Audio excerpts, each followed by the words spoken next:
Cik Ustaz bertaruh 3 jam. 3 jam je boleh. Macam mana tu Ustaz 3 jam je boleh tahu tu insya-Allah ni jodoh saya. Macam mana tu Ustaz? Okay, pertama sekali bab jodoh ni, first circle. Okay. Kadang-kadang orang kata zaman sekarang ni susah nak cari perempuan baik. Susah jumpa lelaki baik sebab dia duduk circle yang tak baik. Okay. So benda first sekali kalau nak cari orang baik, pindah circle. Bila saya sebut duduk dengan orang baik ni bukan bermakna duduk dengan orang sempurna sebab tak ada yang sempurna. So cari circle yang baik. And then daripada situ insya-Allah kita akan dapat jumpa ramai yang baik. So macam saya, alhamdulillah saya ada circle yang baik. Kakak saya pun ada circle yang baik. So saya suruh kakak saya cari je lah. Yang dia tunjuk gambar tu kan pada Ustaz kan. Simple lah. So kalau Kinu dan orang di luar sana nak mencari jodoh, first kali tukar circle. Okay.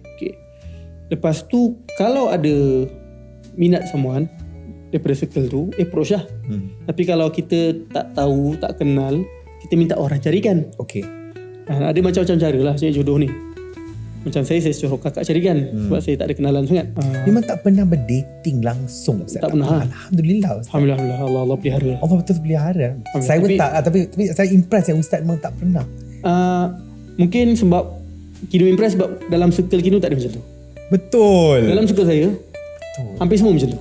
Okay. Dalam circle saya hampir semua kahwin dengan cara yang macam tu.